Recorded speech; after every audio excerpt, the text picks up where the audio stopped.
हर सत्कर्मी के हृदय में उठती सत्कर्म की आभा मैं ही तो हूँ। हर कर्म योगी के कर्म का पारिश्रमिक भी मैं ही हूँ। जीवन के सतरंग के प्रकाश में आस्था का दीपक प्रज्वलित करने वाली भी मैं ही हूँ। मैं श्रद्धा हूँ। शनिदेव और शुक्राचार्य के रोकने पर भी राहु के प्रभाव से ताल जंख का अंत होता है और मुर नामक असुर प्रकट होता है। शनि, शुक्र और राहु द्वारा उत्तेजित मुर विध्वंसक असुर सेना प्रकट करके स्वर्ग पर अधिकार कर लेता है। शिवाज्ञा पाकर देवगण सूर्य देव के परामर्श से देवी उत्पत्ति एकादशी की आराधना प्रारंभ करते हैं। देवी उत्पत्ति एकादशी द्वारा प्रेरित नारद का मार्गदर्शन पाकर देवगणों के साथ देवराज इंद्र प्रकट होकर मुर को ललकारते हैं। दुष्ट दैत्य मुर, तूने हमारे स्वर्ग पर दुष्टता पूर्वक अधिकार कर लिया है। यदि तू सच्चा योद्धा है तो बाहर आकर हमसे युद्ध कर। मैं देवराज इंद्र तुझे युद्ध के लिए चुनौती देता हूँ। यदि तुझे अपने बल पर अभिमान है, विश्वास है, तो स्वर्ग से बाहर निकल मुर और हमारे युद्ध की चुनौती स्वीकार कर। अन्यथा जगदीश्वर भगवान श्री हरि विष्णु स्वयं प्रकट होकर तेरा अंत कर देंगे। बाहर आ दुष्ट, यदि तू सच्चा दैत्य है तो हमारी चुनौती को स्वीकार कर। क्या केवल हमारी चुनौती ने तेरे बल और पराक्रम के अभिमान को नष्ट भ्रष्ट कर डाला? क्या तेरे भीतर हमसे युद्ध करने की शक्ति नहीं है? उत्तर दे दुष्ट। साहस है तो सामने आ, अन्यथा हमसे अपनी भूल की क्षमा याचना कर। महाराज दुष्ट मुर, स्वर्ग से बाहर आ। महाराज दुष्ट मुर, स्वर्ग से बाहर आ। दैत्यराज मुर की, दैत्यराज मुर की, दैत्यराज मुर की, दैत्यराज मुर की, दैत्यराज मुर की। देख रहा हूं कि च्यूटी के भी पर निकल आए हैं। भूमि का तिनका मस्तक का तिलक बनने का दुस्साहस दिखा रहा है। कायर देवताओं, मैंने तुम्हारा वध करने का विचार त्याग दिया था, परंतु अब जब तुमने मुझे ललकारा है तो मैं तुम्हें जीवित नहीं छोड़ूंगा। अपने जीवन की चिंता कर दुष्ट मुर। दुर्भाग्य तेरे सर पर मृत्यु बन के मंडरा रहा है। यदि तू जीवित रहना चाहता है तो हमसे क्षमा याचना करके पाताल लौट जा, अन्यथा श्री हरि विष्णु को छोड़ भीरू कायर इंद्र, तीनों के तीनों त्रिदेव और तीनों की तीनों त्रिदेवियां भी मिलकर दैत्यराज मुर का बाल भी बांका नहीं कर सकती। कायर देवताओं, अब मैं तुम्हें दंडित करने के बाद देव और त्रिदेवियों को भी अपने क्रोध का निवाला बनाऊंगा। संभालो मेरा प्रहार, प्रहार, आक्रमण।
जप तप व्रत।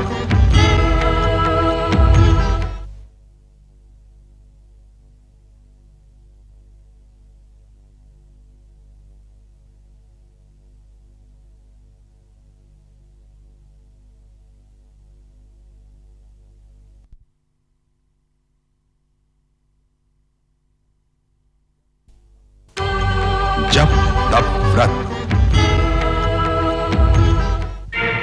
मैंने तुमसे पहले ही कहा था, देव ऋषि नारद ने हमारे साथ विनोद किया है।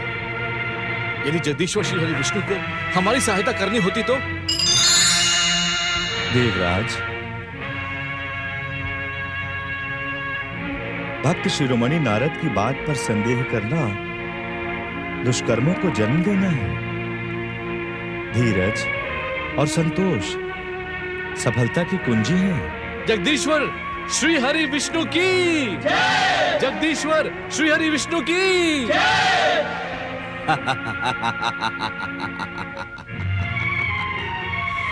आज हमारे पराक्रम को अवश्य ही संतोष मिलेगा। मैंने सुना है विष्णु कि तुम एक महान योद्धा हो। आओ हमारे साथ युद्ध करो। युद्ध तो अवश्य होगा, परंतु एक बात का विशेष ध्यान रखना दैत्यराज मुरु। हमें युद्ध में केवल विजय प्रिय है। शत्रु का अंत ही युद्ध भूमि में मेरा एकमात्र उद्देश्य है। वैसे तो मुझे युद्ध प्रिय नहीं है, परंतु यदि कोई युद्ध की इच्छा लेकर आए तो हम उसे दंडित करने में कभी विचार नहीं करते। दंडित कौन होगा, इसका निर्णय मैं अभी किए देता हूं। सावधान मुर। हमारे शास्त्रों में नाग पूजन और नाग दलन दोनों के उल्लेख मिलते हैं। मैं तुम्हें अंतिम अवसर देता हूं। स्वर्ग देवराज इंद्र को सौंपकर पाताल लौट जाओ और हमारी कृपा के पात्र बनो। हाँ, मैं तो तुम्हें पाताल में रहने की भी आज्ञा नहीं दूंगा विष्णु। यमराज का यमलोक ही तुम्हारा अंतिम आश्रय होगा। हाँ, अंतिम आश्रय। तुम्हें मेरी शक्ति का अनुमान नहीं है। आज मैं तुम्हारी कीर्ति को कलंकित कर डालूंगा। हाँ।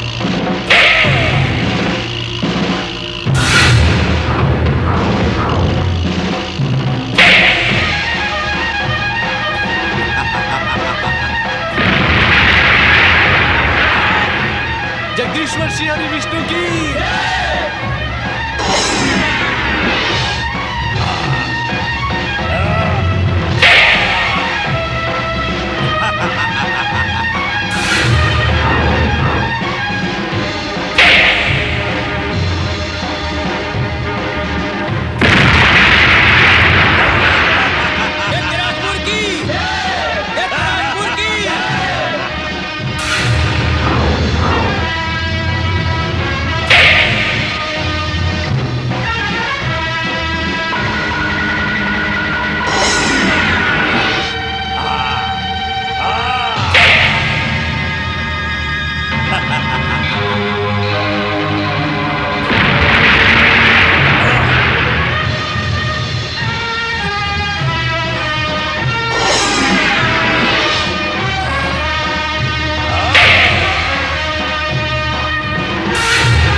चक्र सुदर्शन, आज तुम्हें अपना पराक्रम दिखाने का अवसर मिल ही गया। जाओ, अपना योग्य कार्य करो।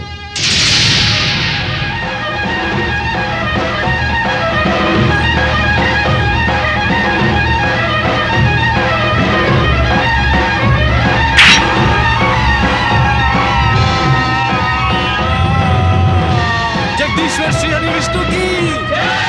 जगदीश्वर श्री हरि विष्णु की।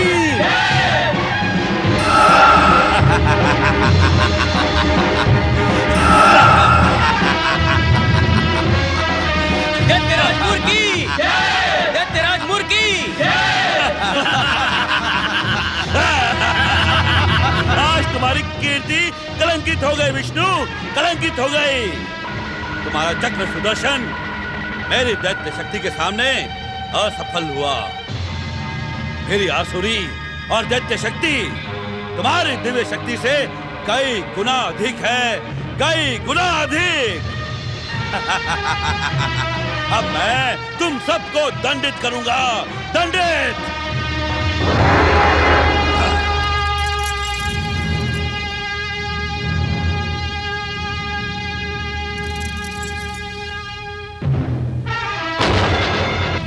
त्रिदेव और त्रिदेवियों से अवध्य दुष्ट दैत्य मूर्ख, जगदीश्वर भगवान श्री हरि की इच्छा से तेरी मृत्यु अब मेरे हाथों होगी। तू मारेगी मुझे, तू? हाँ, जब अपने पराक्रम की प्रशंसा करने वाला विष्णु भी मेरा बाल भी बांका नहीं कर सका, तो तू एक स्त्री होकर क्या करेगी? क्या? लौट जा। तू एक स्त्री है, अबला है, तुझ पर प्रहार करना मुझ उचित नहीं समझता। या अथवा युद्ध से भयभीत होकर भाग जाना चाहता है मूर्ख? मुझे भयभीत बताने की भूल करने वाली तुझे समाप्त करने के लिए तो मेरे दैत्य सैनिक ही पर्याप्त हैं। जाओ।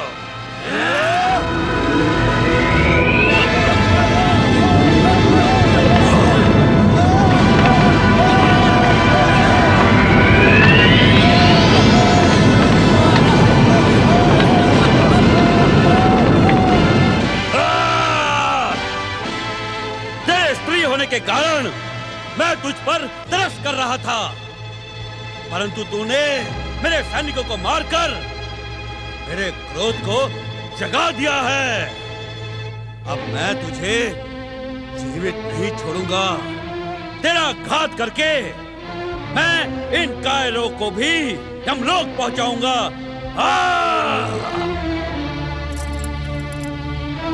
एकादशी के एकादश चक्र प्रकट हो।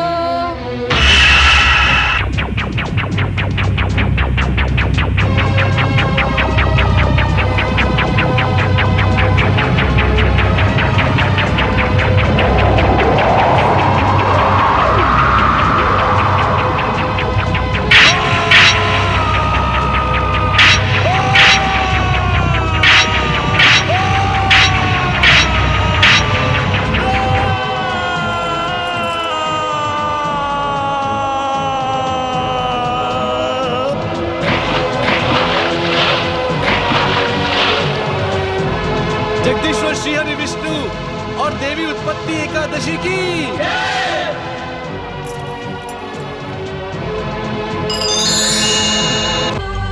जप तप व्रत।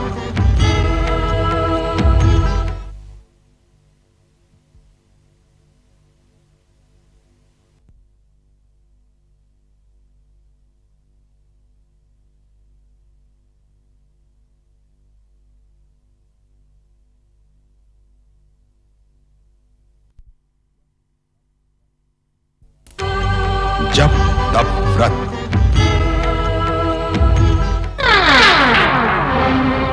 शनिदेव, भाग्य विधाता शनिदेव, कहां हैं आप? आपके दर्शन पाने के लिए मैं तड़प रहा हूं शनिदेव। मुझे दर्शन दे शनिदेव, दर्शन दे भाग्य विधाता। राहु, इतना उत्तेजित ना हो। इतना अधिक उत्तेजित होना तुम्हारे स्वास्थ्य के लिए उत्तम नहीं है।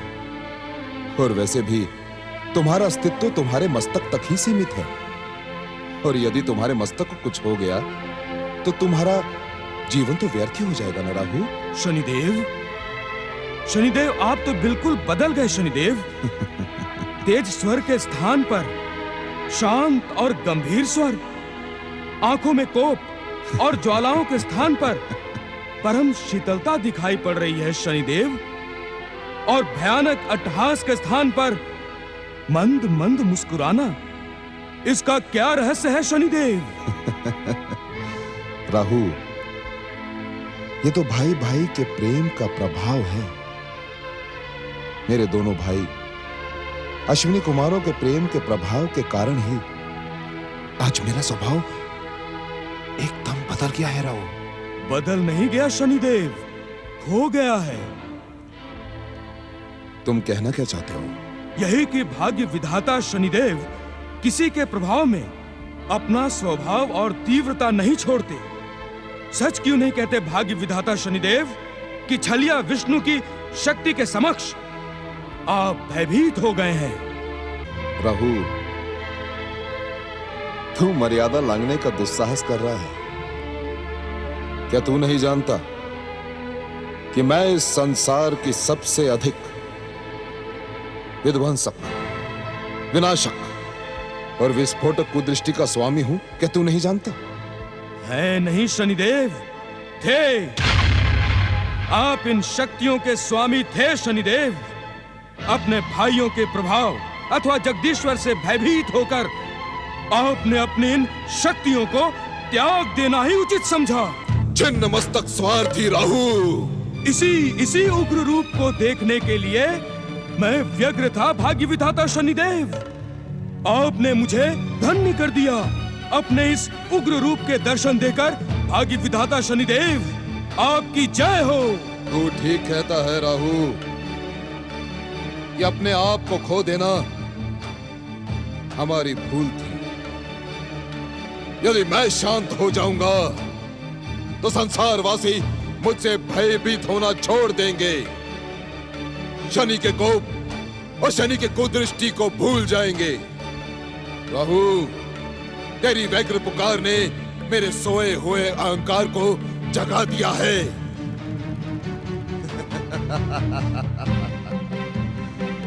अब बता कि तूने मुझे क्यों पुकारा? बता।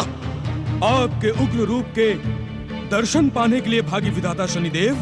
नहीं राहु, तेरा स्वार्थ केवल पुकारने के लिए कष्ट नहीं उठाएगा।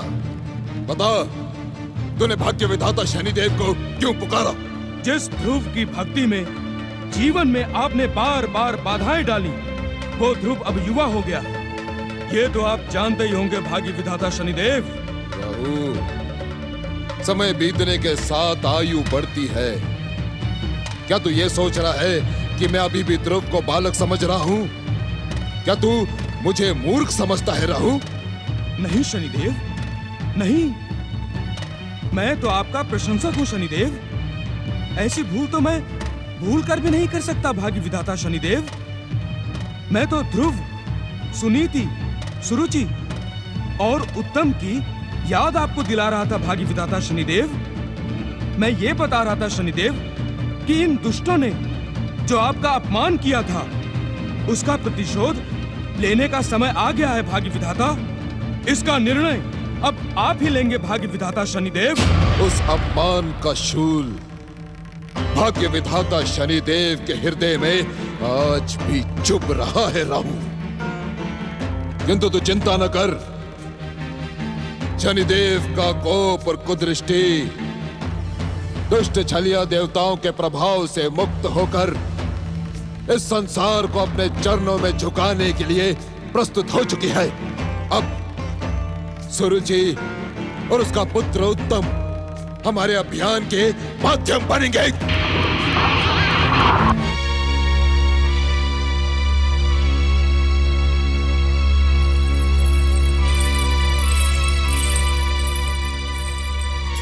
पुत्र उत्तम, कई दिनों से देख रही हूँ तुम व्यग्र हो, चिंतित रहते हो।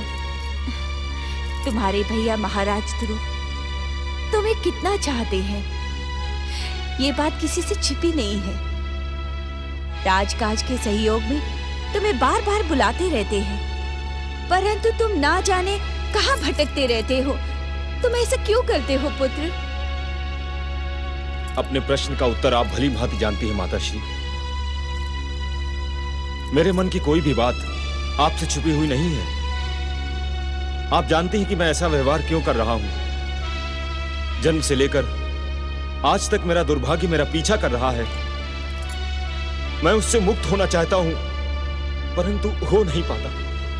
कैसा दुर्भाग्य पुत्र? जन्म लेते ही तुम युवराज के रूप में सम्मानित हुए। बलदानी ध्रुव ने महाराज बनते ही तुम्हें हर प्रकार का मान सम्मान दिया। समान अधिकार दिए और सदा ही तुम्हें राज सिंहासन पे अपने साथ बिठाया। इससे बड़ा सौभाग्य और क्या हो सकता है पुत्र? किस सौभाग्य की बात कर रही माता श्री? किस सौभाग्य की? इससे बड़ा दुर्भाग्य मेरा और क्या हो सकता है? अपने ही प्रजाजनों और राजपुरुषों के लिए मैं अभी तक अप्रिय हूँ। ये तुम क्या कह रहे हो युवराज? सत्य सुनकर चकित ना हूँ माता श्री। भैया ध्रुव को बचपन में मिले सारे कष्टों का दोषी प्रजाजन और राजपुरुष आपके साथ साथ मुझे भी समझते हैं। नहीं, ये सच है माते। जब भी हम महाराज ध्रुव के साथ होते हैं सब उन्हीं की प्रशंसा करते हैं, सब उन्हीं की जय जयकार करते हैं। जब मेरा समय जय जयकार का आता है सब मौन हो जाते हैं। मैं अपनी ही दृष्टि में पापी और हीन होकर रह जाता हूं माते। तुम ही बताओ माते, इससे बड़ा दुर्भाग्य और क्या हो सकता है? क्या कोई व्यक्ति अपनी ही प्रजा की घृणा का पात्र होकर जीवित रह सकता है? सावधान! परम श्री हरि विष्णु भक्त मनवंशी सम्राट ध्रुव कंपिला की राजमाता सुनीति के साथ पधार रहे हैं। मुझे यहाँ से जाना होगा माताश्री। भैया ध्रुव के यहाँ पहुँचने से पहले ही मुझे यहाँ से जाना होगा। नहीं उत्तम, महाराज ध्रुव तुमसे मिलना चाहते हैं और तुम जाना चाहते हो, ये उचित नहीं है। रुक जाओ पुत्र। जप तप व्रत।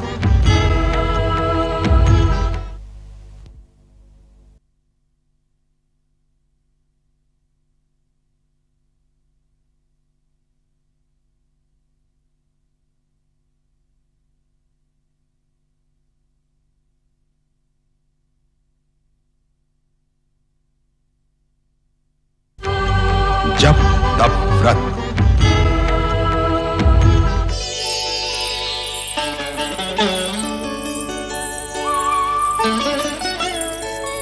भैया उत्तम, कहाँ थे तुम? मैंने तुम्हें कितना ढूंढवाया। ना तुम राजमहल में थे ना राज उद्यान में। कहाँ चले गए थे तुम? बस यूं ही मन नहीं लगा तो वन विहार करने चला गया था।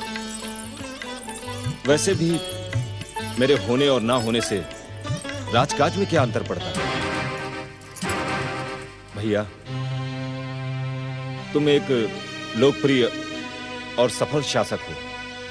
इस साम्राज्य का बच्चा बच्चा भी तुम्हारे सुशासन की प्रशंसा करता है। मैं प्रशंसा से प्रसन्न होने वालों में से नहीं हूं। ये तुम भली भांति जानते हो उत्तम। तुम्हारा प्रेम मेरे लिए संसार की सारी प्रशंसाओं से बढ़कर है। जब तुम मेरे पास नहीं होते हो तो मेरा मन अशांत हो जाता है। मैं यही सोचता रहता हूं कि तुम किसी बात से मुझसे रुष्ट तो नहीं हो। नहीं भैया, तुम जैसे उदार और महान भाई से रुष्ट होने वाला स्वार्थी और दुष्ट कहलाएगा। मेरे मन में आपके प्रति वैसा ही सम्मान है जैसा कि प्रजाजनों में है। मैं तुमसे रुष्ट हूं, यह भ्रम अपने हृदय से निकाल दो। मेरे मन में वैसे भी तुम्हारे लिए कोई भ्रम नहीं था उत्तम, और जो रहा सा था वो भी निकल गया। चलो, मैं तुम्हें राजसभा में ले जाने के लिए आया हूं। वहां सभी राजपुरुष हमारी प्रतीक्षा कर रहे होंगे। भाई भाई के ऐसे प्रेम का उदाहरण कहीं देखने को नहीं मिल सकता। ये सब मनोवंश के आराध्य जगदीश्वर भगवान श्री हरि विष्णु की कृपा और आपकी भक्ति का परिणाम है दीदी। नहीं भैया, आज राजसभा जाने की मेरी इच्छा बिल्कुल नहीं। मैंने आज गुरु आश्रम जाने का मन बना लिया है। किस गुरु आश्रम में जाने की बात कर रहे हो उत्तम? कौन है वो गुरुदेव? एक दिन तुम्हें भी वहां ले चलूंगा भैया। उनके पास जाने से मन को बहुत ही शांति मिलती है। अच्छा, मुझे आज्ञा दो। प्रणाम। देख रही हैं माताश्री, उत्तम कहते कि वो मुझसे रुष्ट नहीं है, परंतु वो मुझसे प्रसन्न भी तो नहीं है। आप ही बताएं माताश्री, अपने प्रिय भाई को प्रसन्न करने के लिए मुझे क्या करना चाहिए? इस विषय में तो मैं भी हार गई हूँ पुत्र। मैंने उत्तम को कितना समझाया, परंतु उसके मन की अशांति दूर होने का नाम ही नहीं लेती। ये उसका दुर्भाग्य नहीं तो और क्या है। नहीं नहीं सुनीति, ऐसा नहीं कहते। बदलती हुई परिस्थितियों के साथ भगवान हमारे धैर्य की परीक्षा लेते हैं। समय के साथ सब ठीक हो जाएगा। तुम दोनों चिंता न करो। राजसभा में पहुंचने का समय बीत रहा है। मुझे शीघ्र ही वहां जाना होगा। अब मुझे आज्ञा दीजिए। प्रणाम माताश्री, प्रणाम।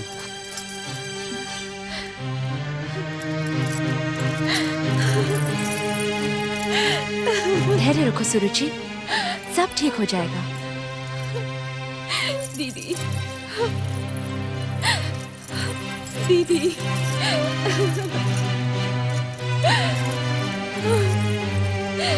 सब ठीक हो जाएगा ना? सब ठीक हो जाएगा। ध्रुव का प्रेम उत्तम के मन की सभी दुविधाओं को समाप्त कर देगा।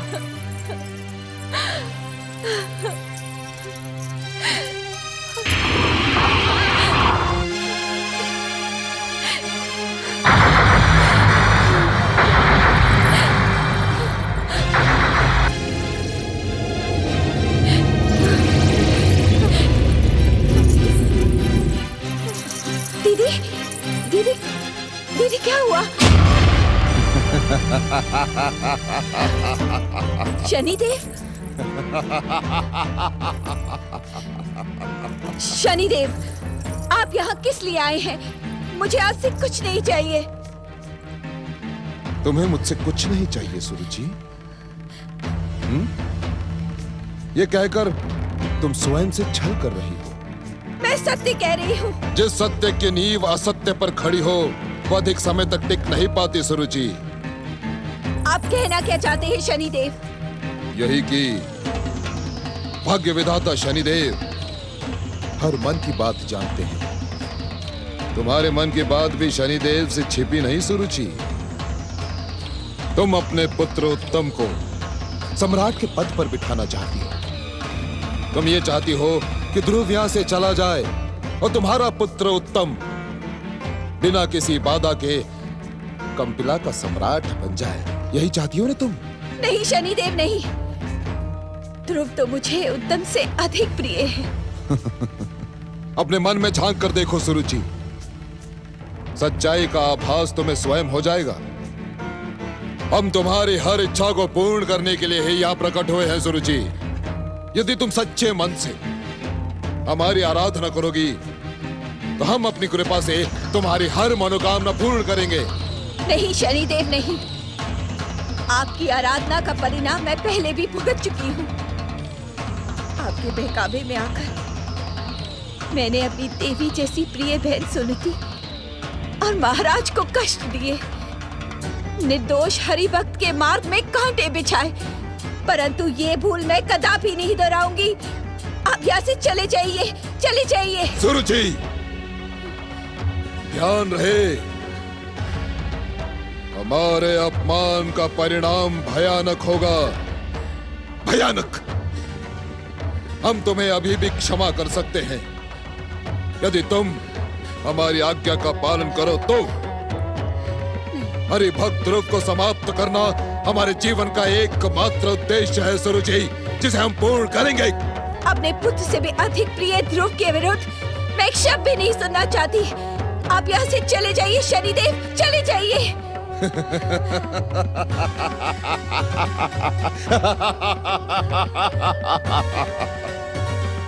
हमारे जाने के बाद उत्तम के साथ घटने वाली हर घटना की उत्तरदायी तुम होगी सुरुचि।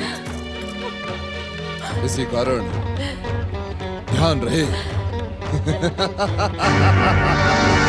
ध्यान रहे।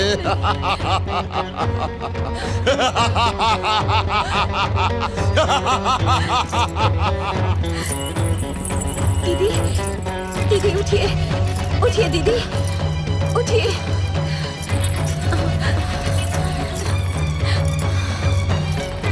सुरुचि, सुरुचि, शनिदेव, शनिदेव यहाँ किस लिए आए थे? कुछ नहीं दीदी, शनिदेव को एक बुरा सपना समझकर भूल जाइए दीदी, भूल जाइए। जप तप व्रत।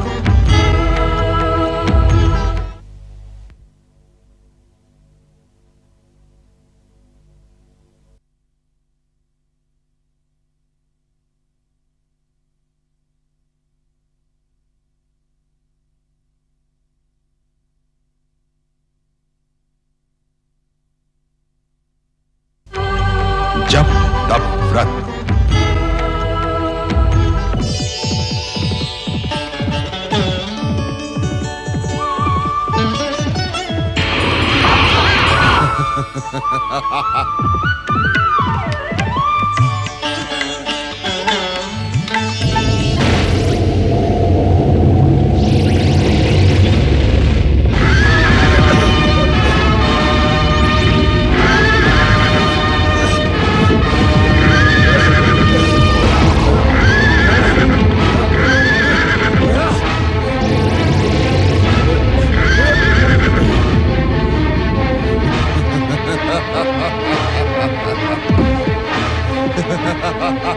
कौन है? मैं पूछता हूँ कौन है जिसने मेरे अश्रु को रोकने की हिम्मत की है? साहस हो तो सामने आओ, सामने आओ।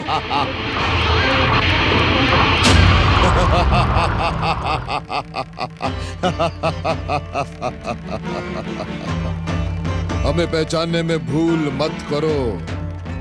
हम तुम्हारे हित और शुभचिंतक हैं उत्तम। हित और शुभचिंतक इस प्रकार नहीं आते। तुम्हारे मन की व्यग्रता का अनुमान लगाकर हमने इसी प्रकार आना उचित समझा उत्तम। हम तुम्हारी विजय चाहते हैं, हम तुम्हारा उत्कर्ष चाहते हैं। हम तुम्हें मनु साम्राज्य के राज सिंहासन पर बिठाकर सम्राट बनाना चाहते हैं। इतनी ढेर सारी कृपा का कारण? इस कृपा का केवल इतना ही कारण है उत्तम कि जो तुम्हारा शत्रु है वही हरि भक्त ध्रुव हमारा भी घोर शत्रु है। अपने अपमान के प्रतिशोध के लिए हम भाग्य विधाता शनिदेव उस ध्रुव को तुम्हारे मार्ग से सदा सदा के लिए हटा देना चाहते हैं। कदापि नहीं। मुझे पहचानने में आपने भूल की है शनिदेव। ध्रुव भैया मेरे शत्रु नहीं, मेरे सबसे प्रिय और आदरणीय है। उन्हें किसी भी प्रकार का कोई कष्ट पहुंचे, ये मैं किसी भी मूल्य पर स्वीकार नहीं कर सकता। मूर्ख हो तुम उत्तम, मूर्ख, जो सुख और सौभाग्य को ठुकराकर दुख, दुर्दशा, दुर्भाग्य को निमंत्रण दे रहे हो। तुम्हारे दुर्दशा का कारण ध्रुव है उत्तम। उसी के कारण तुम आज राज सुख का त्याग करके इस वन में भटक रहे हो। उसी के कारण। यह भी आपकी भूल है शनिदेव। मेरी दुर्दशा का कारण ध्रुव भैया नहीं, मेरा दुर्भाग्य है। मेरी माता ने भैया ध्रुव और माता सुनीति के साथ जो अन्याय किया है उसका ही फल भुगत रहा हूं मैं। इसमें ध्रुव भैया का कोई दोष नहीं है। सावधान, सावधान। हमने तेरी माता को कितनी बार चेतावनी दी, तुझे कितनी बार सावधान किया। हमारे आदेश को ठुकराने का दंड तुझे अपने प्राण देकर चुकाना होगा उत्तम। अभी भी समय है। ध्रुव के विरुद्ध हमारी बात मानकर हमारी आराधना कर। असंभव, असंभव। मनुवंश में जन्म लेने वाला केवल त्रिलोकीनाथ जगदीश्वर भगवान विष्णु की आराधना करता है। आपको यहां से निराश लौटना पड़ेगा शनिदेव, निराश लौटना पड़ेगा। हमारे लौटने का परिणाम तेरी मृत्यु होगी, तेरी मृत्यु, क्योंकि मैं शनि हूं, शनि।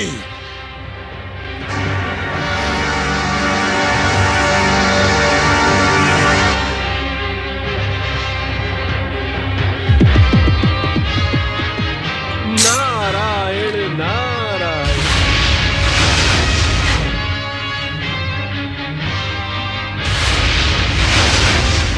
नारायण नारायण। प्रणाम प्रभु। शनिदेव के कोप की चिंता ना करो नारद, वे तो केवल निमित्त मात्र हैं। होगा वही जो विधाता के विधान में पूर्व सुनिश्चित है। नारायण नारायण। भगवान, तो कहीं शनिदेव के कोप से उत्तम के प्राणों को भय तो नहीं है? यदि उत्तम हमारे प्रिय भक्त ध्रुव के पास लौट जाएगा तो प्राणों का भय उसकी ओर देखने का साहस भी नहीं करेगा। अब प्रभु,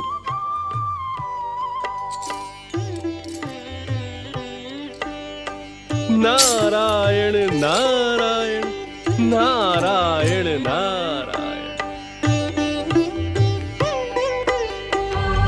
जप तप व्रत।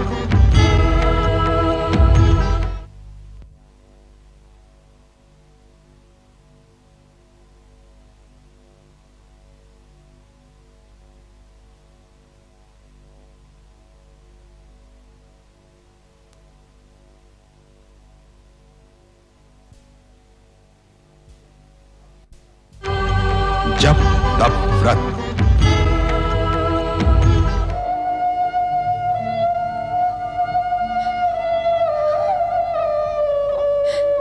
भैया उत्तम, भैया उत्तम, कहाँ हो तुम? प्रणाम माताश्री। माताश्री, क्या भैया उत्तम अपने गुरु आश्रम से अब तक नहीं लौटे? मैं कब से उनकी प्रतीक्षा कर रहा हूं। क्या बात है माताश्री?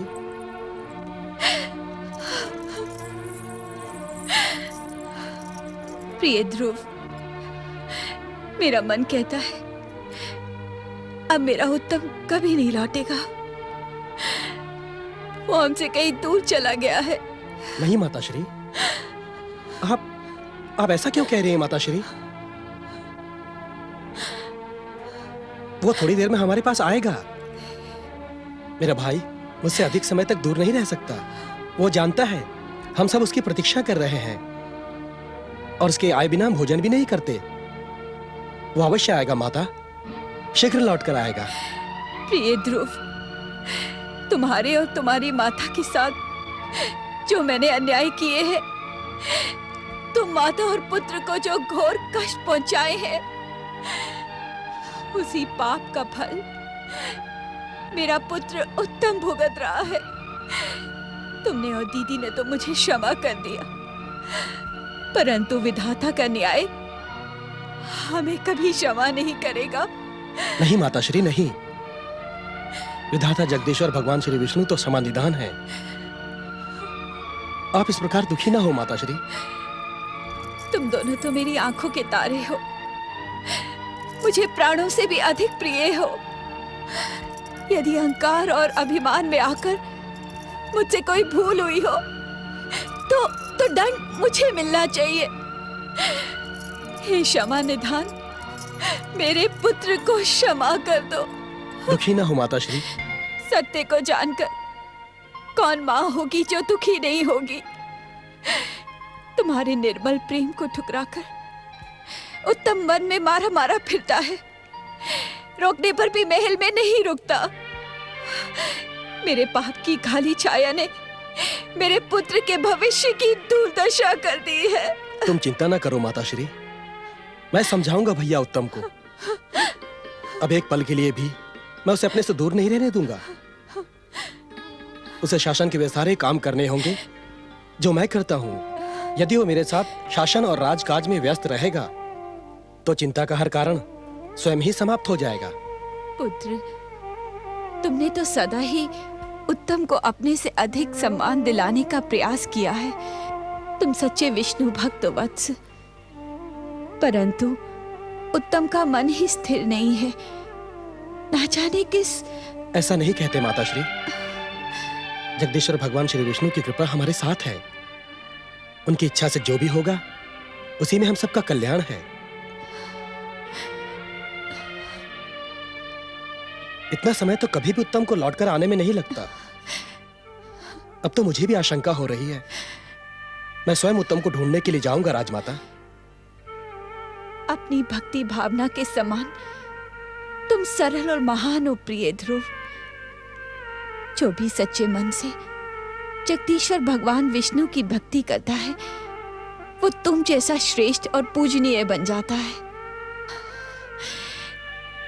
तुम धन्य हो प्रिय ध्रुव, सफल रहो पुत्र। मेरा आशीर्वाद सदा तुम्हारे साथ है। प्रणाम माताश्री।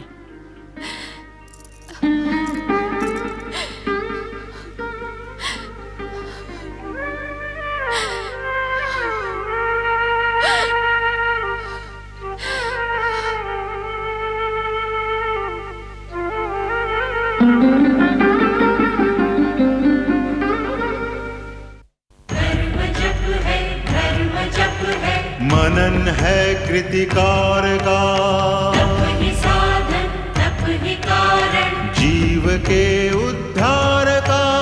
व्रत है तृप्ति व्रत है निष्ठा, दर्श है ओंकार का, दर्श है ओंकार का।